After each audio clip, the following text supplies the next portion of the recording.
Matiru FM. Matirul.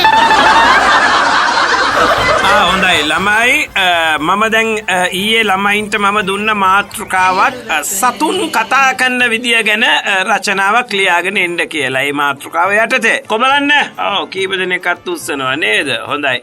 ඔය දුව නැගිටින්න. සර් මාත් ලියාගෙන ආවා. හරි මම අනුපිළිවෙලින් අහන්නේ. මේ ඔය දුව ලිව්වද? ඔව් සර්. මොකා කතා කරන එක ගැනද ඔය ළමයා ලියලා තියෙන්නේ? සර් මම ලියලා තියෙන්නේ පූසෙක් කතා කරයි. බලන්න ගේන්න බලන්න පොත.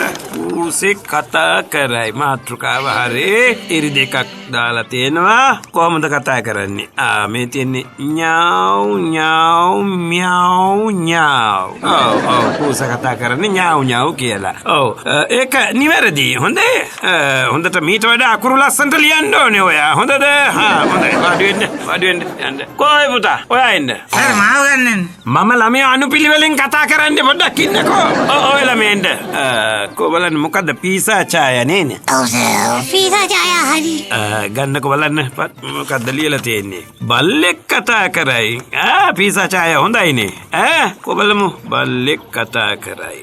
බව් බව් බව් බව්. ඔව් සර් දැන් අපි ගමින් බල්ලෝ කතා කරන්නේ සර්. ගාලේ යුදෝ කතා කරන්නේ. වෙන ඉතින් දැන් සර් එතකොට ඔය කොළඹ හටි ගෙවල් වල ඉන්න බල්ලෝ කතා කරන්නේ. අනේ මත පිසාචට මේ ඔය හඬින් මේ හොඳට මේ ශබ්ද කරන්න පුළුවන් නේ. සර් මගේ එක බලන්න නැද්ද? පිසාච වාඩි වෙන හොඳයි මම මේකට very good කියලා දානවා. එහෙම තමයි උත්සාහ කරන්න ඕනේ සත්තු කතා කරයි කියලා කිව්වහම ඒ පුළුවන් විදිහට නිර්මාණ කරන්න ඕනේ. හොඳයි. කෝගලන්න මේ තියෙන්නේ මගේ සචනාව.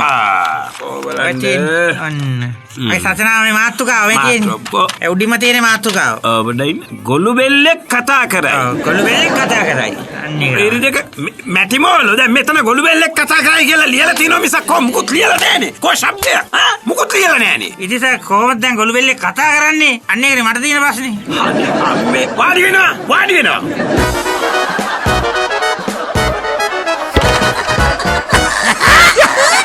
මේ වගේ වයිතින් හිරු පටිරෝල් වලින් විතරමයි ඈ.